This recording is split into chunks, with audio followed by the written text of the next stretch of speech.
जून 2024 केरला के Mannar police station में एक लिफाफा पहुंचा जिसमें था एक अनोनिमस लेटर जिस पर ना तो भेजने वाले का नाम था ना पता। खत के कागज पर एक अजीब सी बू थी। उस मिस्टीरियस लेटर में कुछ ऐसा लिखा हुआ था जिसे पढ़ सभी पुलिस वालों के पैरों तले जमीन खिसक गई। Everyone left completely shocked for a moment. Constable ने लिफाफा खोला जिस पर लिखा हुआ था तू शिट। काफी अरसे के बाद यह ट्रू स्टोरी वाला एपिसोड मैं आज रिकॉर्ड कर रहा हूं, तो पहले ही बता देता हूं, अपनी आंखें बंद कर लो और आराम से इस स्टोरी का लुत्फ उठाओ, क्योंकि मेरे बोलने का तरीका ही ऐसा होगा कि सारे विजुअल्स आपका दिमाग खुद बनाएगा विदाउट एनी एडिटिंग। हाँ, ज्यादा एडिटिंग नहीं करूंगा ताकि आपको परेशानी ना हो। इसलिए अपने ईयरफोन्स लगाओ और खो जाओ। सन 2007 मन्नार केरला। मन्नार में एक कला नाम की लड़की रहा करती थी। दिखने में सीधी सादी और उसकी उम्र भी ज्यादा नहीं थी। कला को एक अनिल नाम का लड़का बहुत पसंद था। अनिल का घर कला के घर से 2 गली छोड़कर था। कभी कभार रास्ते पर यूं ही चलते हुए उनकी मुलाकात हो जाया करती थी। And slowly these meetings turned into love. मुलाकातें प्यार में बदल गई। अनिल और कला को अब लगने लगा था कि वो एक दूसरे के बिना जिंदा नहीं रह सकते। अब कला अनिल से शादी करना चाहती थी। However, there was a certain problem. वो दोनों अलग अलग कास्ट के थे और उन दोनों को ये भी पता था कि उनकी फैमिलीज वाले इस रिश्ते के खिलाफ रहेंगे, क्योंकि वहां एक ही बरादरी में शादी करने का चलन था। परिवार वालों के खिलाफ दोनों अपनी जिद पर अड़े रहे। फिर सन 2007 में उन दोनों ने भागकर शादी कर ली, जिसके चलते कला के परिवार वालों ने उससे सारे नाते तोड़ लिए और अनिल भी अपना घर छोड़ दूर एक रेंटेड हाउस में रहने लगा। अनिल और कला की जिंदगी भी एकदम बढ़िया चल रही थी और फिर 1.5 साल बाद उनके घर एक बच्चे ने जन्म लिया। वैसे तो उनकी लाइफ नॉर्मल थी, लेकिन कई कबार उनके अंदर नोक-झोंक होती रहती थी और बच्चा होने के बाद दोनों की जिम्मेदारियां भी बढ़ गई थी। बच्चे को अब पालना भी था, जिसके चलते अनिल को अक्सर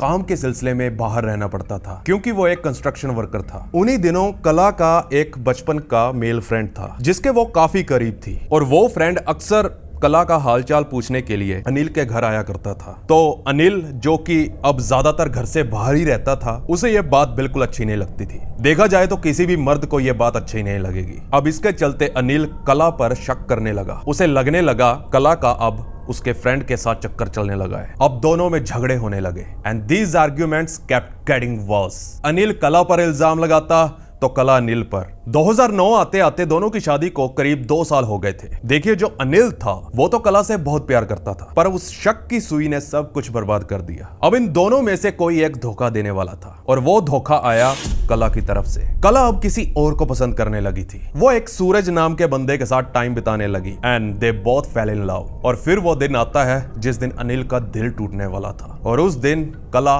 सूरज नाम के बंदे के साथ भाग जाती है। अनिल के पड़ोसी अक्सर नोटिस किया करते थे कि अनिल कला की याद में बहुत आंसू बहाता। लोगों को अनिल पर काफी तरस आया, क्योंकि कहीं ना कहीं सबको पता था कला का कहीं अफेयर चल रहा है, जिससे इन दोनों में झगड़े हुए। लेकिन सबसे ज्यादा दुख तो कला के माता पिता को पहुंचा, क्योंकि पहले तो उसने उन सब के खिलाफ जाकर शादी की और अब ये खबर कि वो किसी दूसरे के साथ भाग गई, ये सुनकर तो उनकी इज्जत एकदम से मिट्टी में मिल गई। अब उनको भी ऐसी बेटी के साथ कोई लेना देना नहीं था। आफ्टर दिस इंसिडेंट ना तो किसी ने कला को ढूंढने की कोशिश की और ना ही उसके बारे में जानने की कि वो कहां गई। थोड़ा वक्त और बीता और अनिल ने भी दूसरी शादी कर ली। धीरे धीरे ही सही, पर उसकी जिंदगी भी अब पटरी पर आने लगी। कभी कभार बीच में अनिल को कला की खबर कोई ना कोई दे ही जाता कि वो अपने नए आशिक के साथ कहां पर रहती है, लेकिन अनिल ने कभी भी उसके पीछे जाने की कोशिश नहीं की। अनिल अपनी जिंदगी में खुश था। अब वो कोई गड़े मुर्दे उखाड़ना नहीं चाहता था। At this point, he honestly didn't care where she was or what she was doing. जिंदगी यूं ही चलती गई और साल बीतते गए। काम के सिलसिले में अनिल कभी तो केरला के बड़े शहरों में तो कभी इंडिया के बाहर साउथ अफ्रीका जैसे देशों में काम करने के लिए जाता रहा। और इस बीच अनिल के साथ साथ बाकी लोग भी कला को जैसे भूल ही गए। किसी को अब याद भी नहीं रहा कि कला जैसी लड़की भी कभी यहां रहा करती थी। देखिए, अब इसी तरह आ गया 2023 और अनिल अपने कंस्ट्रक्शन वर्क के चलते इजराइल चला गया and started his job there. वहां उसे काम करते हुए अब 9 महीने बीत गए। जून 2024 अनिल इजराइल में अपने काम में बिजी था और इधर इंडिया में केरला के मन्नार पुलिस स्टेशन के अंदर हड़कंप मच गया। पुलिस स्टेशन में किसी अननोन मैन ने एक मिस्टीरियस लेटर भेजा, जिसे पढ़ एक बार के लिए सबकी सांसें सूख गई। Everyone froze in shock. देखिए, पुलिस स्टेशन में जो मिस्टीरियस लेटर पहुंचा था उसमें जो लिखा हुआ था, अब आप भी उसे ध्यान से सुनना। लिखने वाला बड़ी ही कंफ्यूजन में लिखता है, साहब करीब 15 साल पहले हमारे इलाके में एक कत्ल हुआ था और जिस महिला का कत्ल हुआ उसका नाम कला था। कत्ल 4 लोगों ने मिलकर किया था और फिर उस अननोन मैन ने नीचे की तरफ उन चारों के नाम लिखे थे। लेटर में उस मर्डर मिस्ट्री के बारे में पढ़ पुलिस वालों के कान खड़े हो गए। वो इस बात को बिल्कुल भी लाइटली नहीं ले सकते थे। जांच स्टार्ट हुई, पास के सभी पुलिस स्टेशंस को इसकी सूचना पहुंचाई गई और 15 साल पहले अगर कोई कला नाम की औरत के बारे में कोई मिसिंग रिपोर्ट फाइल हुई थी तो उसे ढूंढने को बोला गया। An immediate search operation was launched to find that missing report. लेकिन काफी मशक्कत के बाद भी पुलिस वालों के हाथ कुछ नहीं लगा। सभी ऑफिसर्स छानबीन के एक कर दिए but they found nothing. Police को अब लगने लगा पक्का किसी ने उन्हें बेवकूफ बनाने की कोशिश की है और उनका टाइम वेस्ट किया है। लेकिन फिर भी उन्होंने उस लेटर को इलाके के एसपी को फॉरवर्ड कर दिया। एसपी ने इस मामले को गंभीरता से लिया और एक जांच टीम बनाई and once again the case was back in motion. देखिए 15 साल एक बहुत ही लंबा समय होता है और अगर कोई औरत पिछले 15 साल से गायब है तो ऐसा तो बिल्कुल भी नहीं हो सकता कि कोई उसकी गुमशुदगी की रिपोर्ट ही ना लिखाए। तो ये बात पुलिस वालों को पच नहीं रही थी और अब वो इस केस को थोड़ा शक के एंगल से भी देखने लगे। कला की तलाश में पुलिस स्टेशन से बाहर निकली और उस नाम को सर्च करते करते पुलिस आखिरकार अनिल के घर पहुंच ही जाती है, जहां कभी अनिल और कला एक साथ रहा करते थे। वहां उन्हें कला तो नहीं लेकिन अनिल की नई बीवी जरूर मिली, जो पुलिस वालों को वो सब बताती है जो कला और अनिल के बीच हुआ था। जब पुलिस ने वहां पड़ोसियों से भी पूछताछ की तो सबका एक ही बयान था। करीब 15 साल पहले कला एक सूरज नाम के शख्स के साथ भाग गई थी और फिर कभी लौटकर वापस नहीं आई। पुलिस को अब सबकी बातें सुन अब लगा कि जब कला अपनी मर्जी से गई है तो मिसिंग रिपोर्ट भला कौन लिखाएगा। पुलिस ने थोड़ी और तहकीकात की और वो कला के माँ बाप के घर आ पहुंचे, लेकिन उन्हें पता चला कि कला के पेरेंट्स तो अब इस दुनिया में रहे ही नहीं। कला का एक भाई भी था। पुलिस ने जब उससे पूछताछ की तो कला के भाई ने कहा कला ने हम सब के खिलाफ जाकर शादी की थी और फिर एक दिन पता चला कि वो अब किसी दूसरे बंदे के साथ भाग गई। तो यह बात सुनकर हम सबको बहुत शर्म आई। हमने उसी दिन से उसके साथ सारे रिश्ते खत्म कर दिए थे। कला का भाई बोलता है जहां तक मिसिंग रिपोर्ट की बात है वो ना तो मैंने लिखाई और ना ही मेरे माँ बाप ने, क्योंकि सबको पता था कला अपनी इच्छा और अपनी मर्जी से गई थी। पुलिस को जितनी इंफॉर्मेशन चाहिए थी उतनी उन्होंने इकट्ठी कर ली, लेकिन पुलिस को अभी भी स्टोरी का मेन कैरेक्टर नहीं मिला और वो था अनिल कुमार। पुलिस को अपनी इन्वेस्टिगेशन में पता चला कि वो अपने काम के सिलसिले में अक्सर कंट्री से बाहर ही रहता था, कभी साउथ अफ्रीका, कभी दुबई, कभी कतर। लेकिन करीब 9 महीने पहले वो वर्क वीजा पर इजराइल में चला गया। अब ना तो उसका कोई कॉन्टैक्ट नंबर था और ना ही किसी को यह पता था कि वो इजराइल में किस कंपनी के लिए काम करता है। अब एसपी साहब ने सोचा ऐसे तो बात नहीं बनेगी कि तभी एसपी साहब की नजर उस अनोनिमस लेटर पर गई जहां वो बाकी के 4 नाम लिखे हुए थे। वो नाम थे प्रमोद, सोमन और जीनू। पुलिस ने उन सबको ढूंढने की कोशिश की, शायद वो इलाके के बाहर थे, लेकिन काफी स्ट्रगल के बाद फाइनली पुलिस ने उन सबको ढूंढ ही लिया और अच्छी तरह से उनसे पूछताछ की। लेकिन पूछताछ में भी पुलिस के हाथ कुछ नहीं लगा।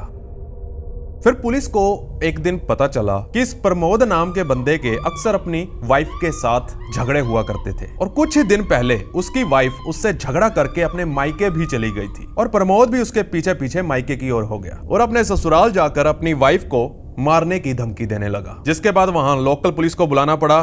फिर वो 2 दिन जेल की हवा खा के भी आया। इसके अलावा प्रमोद से पुलिस को कुछ नहीं मिला और जहां तक बाकी 2 जनों की बात थी तो उनसे भी पुलिस वालों को कुछ खास जानकारी नहीं मिली, क्योंकि ना तो उनका कोई क्रिमिनल रिकॉर्ड था और ना ही वो इस तरह के इंसान थे। इन सब बातों को ध्यान में रखते हुए पुलिस ने एक कंक्लूजन निकाला कि पक्का किसी ने इन लोगों को फंसाने की कोशिश की है और वो लेटर जानबूझकर किसी ने पुलिस स्टेशन में छोड़ा। शायद किसी की इन सब के साथ कोई पुरानी दुश्मनी होगी और इसलिए इन सब के नाम उस लेटर में डाल दिए और कला जो पहले ही वो जगह छोड़ चुकी थी उसका भी नाम डाल दिया ताकि कहानी थोड़ी और रिलायबल लगे। जबकि कला का ना तो कत्ल हुआ है और ना ही वो मिसिंग है। फिर पुलिस ने सोचा क्यों ना इस लेटर लिखने वाले को ही ढूंढा जाए। कौन लिख सकता है आखिर ये लेटर जिसकी उन सबसे दुश्मनी हो। तो पुलिस दुश्मनी वाले एंगल से केस को टटोलने लगी, but they couldn't find anything. कुछ हाथ ना आया। सभी जगह अब हाथ पैर मारने के बाद पुलिस वालों ने भी अपने हाथ खड़े कर दिए because it would be foolish to continue the investigation. लेकिन एसपी साहब को अभी भी कुछ ठीक नहीं लग रहा था। कोई तो गड़बड़ थी इस केस में, क्योंकि अगर कला जिंदा है तो कला मिल क्यों नहीं रही है? Where she is? पिछले 15 सालों से आखिर किसी ने उसे क्यों नहीं देखा? यह सवाल एसपी साहब को लगातार खाए जा रहा था, जिसके बाद एसपी साहब ने उन 3 सस्पेक्ट्स को फिर से थाने में बुलाया, अलग अलग करके पूछताछ की, अलग अलग टैक्टिक्स अपनाई कि साला कोई तो अपना मुंह खोलेगा। उनकी बीवियों को बुलाकर भी पूछताछ हुई, but the result was same, कुछ हाथ ना आया। नॉर्मल मारपीट के अलावा उन पर कोई और बड़ा केस तो था नहीं। फिर एक अहम मौके पर पुलिस को पता चला कि जो प्रमोद है, जो कि इस केस में एक्यूज है, जब वो झगड़े के बाद उस दिन अपनी बीवी को घर वापस लेने गया था तो उसने दारू के नशे में चिल्लाते हुए अपनी बीवी को धमकाया था और पेट्रोल से भरी बोतलें भी उसके मायके के घर पर फेंकी थी और उसके साथ पटाखे भी चलाए ताकि ससुराल को आग लग जाए। लेकिन यह सब तो कुछ भी नहीं था। मेन बात तो अब सुनो। उसके ससुराल के पड़ोसियों ने प्रमोद को दारू के नशे में यह कहते हुए सुना कि मैं भी तुम्हें कला की तरह मार के गाड़ दूंगा। लेकिन जब पुलिस ने प्रमोद की बीवी से पूछा कि क्या ऐसा कुछ हुआ था, क्या प्रमोद ने ऐसा कुछ बोला था, तो उसने कहा ऐसा तो कुछ हुआ ही नहीं। खैर एसपी साहब के ऑर्डर थे तो पुलिस वालों को कैसे न कैसे करके इस केस को सॉल्व करना ही था। पुलिस ने एक नई टैक्टिक अपनाई। वो सिविल वर्दी में प्रमोद के फेवरेट दारू के अड्डे पर पहुंचे और प्रमोद को फिर जमकर दारू पिलाई कि वह दारू के नशे में तो अपना मुंह धोते की तरह खोलेगा। लेकिन ना जाने पुलिस ने कितनी बार प्रमोद के साथ बैठकर दारू पी, उसकी जासूसी की, अपने दिन बर्बाद किए, लेकिन पुलिस को कुछ नहीं मिला। फिर एसएचओ साहब ने कहा अब बहुत हुआ, बहुत होगी इसकी प्यार से बड़ी बातें, अब उंगली टेढ़ी करनी पड़ेगी। उन्होंने प्रमोद को बीच रास्ते से उठाया और थाने ले आए। पहले तो जम के उन्होंने प्रमोद के डीजे चलाए, अच्छे से खातिरदारी की। फिर उन्होंने उसके साथ एक खेल रचा। एसएचओ साहब ने प्रमोद को कहा तुम्हारे खिलाफ सबूत मिल गए हैं, तुम्हें कला के कत्ल के इल्जाम में गिरफ्तार कर लिया गया है। यह बात सुनते ही प्रमोद के पैरों तले जमीन खिसक गई। फिर अचानक प्रमोद की जुबान फिसली और बोला साहब मेरा इसमें कोई कसूर नहीं है। प्रमोद ने पुलिस वालों को कहा कि वो इसके पीछे की सारी कहानी बता देगा अगर उसे सरकारी गवाह बना दिया जाए तो। खैर पुलिस वालों ने जो अंधेरे में तीर मारा वो निशाने पर लगा। एसएचओ साहब ने ओके बोलकर कहा अब बोलना शुरू हो जा। तब जाकर उसने जो चीजें बताई वो दिमाग हिला देने वाली बातें थी। उसने कहा हाँ कला का मर्डर हमने ही किया था, सोमन और जीनू भी इसमें शामिल थे। देखिए हम बिल्कुल भी ऐसा नहीं करना चाहते थे, पर वो अनिल को, हमारे दोस्त को धोखा दे रही थी और इस सब के पीछे कोई और नहीं खुद अनिल ही था और उसी के कहने पर हम सब ने मिलकर कला का कत्ल किया। लेकिन जब पुलिस वालों ने प्रमोद से पूछा अब बताओ कला की लाश कहाँ है, तो वह बिल्कुल चुप, उसके मुंह पर ताला लग गया और शर्म के मारे उसकी आंखें झुक गई। पुलिस पूछती रही उसकी लाश कहाँ है, पर आगे से कोई जवाब नहीं। जिसके बाद पुलिस वो बाकी के एक्यूज्ड सोमन और जीनू के घर पहुंच गई और उन्हें उठाकर पुलिस थाने ले आए। पुलिस ने जब उनकी खातिरदारी की तो उन्होंने फिर भी बताना जरूरी नहीं समझा, नहीं बताया उन्होंने। पर जब उनकी खातिरदारी लिमिट क्रॉस कर गई फिर कहीं जाकर वो तोते की तरह बोलना शुरू करते हैं और उन्होंने ये रिवील किया कि उन्होंने कला की लाश कहां छिपाई। उन्होंने बताया जब उन्होंने कला का गला दबाया तो वो घबरा गए, तो उन्हें लगा कला अब मर चुकी है, तो उस लाश को कार की डिग्गी में डालकर घुमाते रहे और सोचते रहे इसको कहां फेंके। हमने देखा कला की सांसें अभी भी चल रही थी। सोचा थोड़ी देर की ही तो बात है, लेकिन कोई भी किसी एक जगह पर राजी नहीं हो रहा था। तो लास्ट में अनिल ने फैसला लिया कि वो कला को, जो कि अभी भी जिंदा थी, वो उसे वापस घर ले जाएगा और घर का सेप्टिक टैंक, जहां घर का टॉयलेट, फ्लश, वेस्ट, पेशाब वगैरह जाता है, वहां उस टैंक में और फिर हमने वैसा ही किया। रात के अंधेरे में हमने काम को अंजाम दिया। सेप्टिक टैंक के ढक्कन को खोला, वहां बहुत भयंकर बदबू थी, इतनी भयंकर बदबू कि अनिल को ढक्कन खोलते ही उल्टी आ गई। अब वो बदबू सही नहीं जा रही थी। फिर हम कला को उठाकर जैसे ही टैंक में धकेल रहे होते हैं, अचानक कला हमारे हाथ पकड़ लेती है। उस वक्त वो अपनी जान की भीख मांगती है। ये उसके आखिरी कुछ शब्द थे। उसने कहा मुझे अपने बच्चे को देखना, पर किसी ने उसकी एक न सुनी। अनिल कला के फेस पर अपने पैर से जोर से हिट करता है, लेकिन वो उन दो जनों का हाथ नहीं छोड़ रही थी। कला ने अनिल को बोला मुझे जहर दे दो, मुझे इस तरह से नहीं मरना, मेरा दम घुट रहा है। अब इससे आगे ना मैं आपको कुछ बता पाऊंगा और ना आप सुन पाओगे। एक सेप्टिक टैंक में किस तरह की गैसेस पाई जाती हैं शायद आपको अच्छे से पता होगा। ऐसी मौत किसी की ना हो। खैर, अनिल ने कोई रहम नहीं दिखाया। अब सब मिलकर उसे टैंक में धकेलने लगे। कला की पकड़ कमजोर होती जा रही थी, उसके हाथ फिसलने लगे और फिर अचानक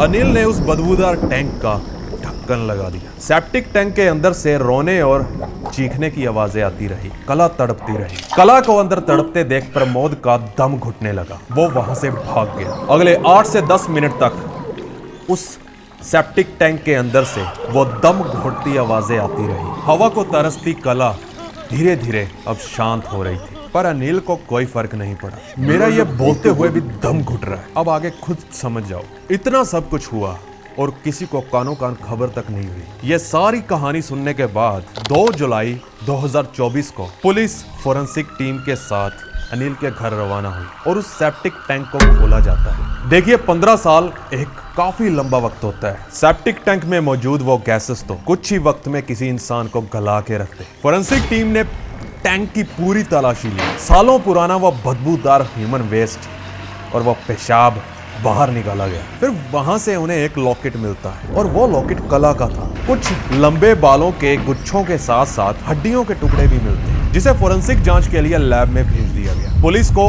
कला के अवशेष मिल चुके थे और वो बाल भी कला के थे, उसकी ही हड्डियां थी। लेकिन उसके साथ क्या कुछ हुआ वगैरह वगैरह, इसकी फोरेंसिक रिपोर्ट आना अभी बाकी थी। और पता चला जो सैंपल पुलिस वालों ने फोरेंसिक जांच के लिए भेजे थे वो सैंपल कला के थे ही नहीं। और उस सेप्टिक टैंक में से किसी भी शव का होने का सबूत नहीं मिल पाया। अब वो हड्डियां और औरत के जो बाल थे जो टैंक के अंदर से मिले थे वो किसके थे? No one knows. एक और मिस्ट्री, कला के रिमेन्स कहां गायब हो गए? क्या वो सेप्टिक टैंक में ही डिकम्पोज हो गए? अभी भी इस पर इन्वेस्टिगेशन चल रही है। अब पुलिस को अनिल से पूछताछ करनी होगी, जो कि इस केस का मेन कल्प्रिट था। वो तो अभी भी अपने मौज के दिन काट रहा है इजराइल में बैठा, और विदाउट एनी एविडेंस उसे इंडिया वापस लाना, वो भी इजराइल से, वुड बी क्वाइट चैलेंजिंग। और अपने आप तो वो आएगा नहीं। देखिए, अब कला के भाई को इस बात का बहुत ज्यादा दुख है। उसने हर वक्त अपनी बहन को गलत समझा और पता नहीं क्या उल्टा फुल्टा सोचा और उसको ढूंढने की कोशिश तक नहीं की। और अब आता है सबसे इंपॉर्टेंट पहलू कि वो जो लेटर पुलिस को किसी अनोनिमस बंदे ने लिखा था वो कौन था, किसने लिखा? पुलिस तो उस शख्स को ढूंढने में नाकामयाब रही, लेकिन जब सब कुछ सबके सामने आ गया तो वो शख्स भी खुद ही अपने आप को रिवील कर देता है। पहले पुलिस वालों को शक था कि ये लेटर शायद प्रमोद की वाइफ ने लिखा हो, लेकिन वो निकला एक मामूली सा शरीफ इंसान, लेकिन एक पियक्कड़ जो ठेके पर रेगुलर दारू पीता था। एक दिन प्रमोद जब अपने उन दोनों दोस्तों से बात कर रहा था तब उसके मुंह से निकला कि मैं अपनी वाइफ को मार दूंगा, जिस तरह से हमने 15 साल पहले कला को मारा था। और ये सारी बातें दारू के ठेके पर हो रही थी और वहीं उस शरीफ पियक्कड़ ने इन बातों को सुन लिया, लेकिन उसे ये नहीं पता था कि किस कला की बात हो रही है। उसने अंधेरे में तीर मारा और पुलिस को एक लेटर लिख दिया। उसने सोचा अगर इस बात में थोड़ी सी भी सच्चाई है तो पुलिस अपने आप पता लगा लेगी। और इस गुमनाम व्यक्ति की एक छोटी सी कोशिश की वजह से आज इतने बड़े राज का सबके सामने पर्दाफाश हो गया। अगर पुलिस वालों को वो लेटर ना मिलता, this investigation would have never been done. खैर, कला के मर्डरर्स जब भी टॉयलेट की फ्लश दबाते होंगे उस वक्त तब ये क्या सोचते होंगे कि टॉयलेट की तरह हमारा चरित्र भी साफ हो रहा है? क्या उन्हें टैंक में तड़पता हुआ कला का चेहरा याद नहीं आता? शायद उन्हें यह नहीं पता टॉयलेट का फ्लश सिर्फ सफाई करता है, माफी नहीं देता। पानी गंदगी तो ले जाता है पर पाप नहीं। Over and out.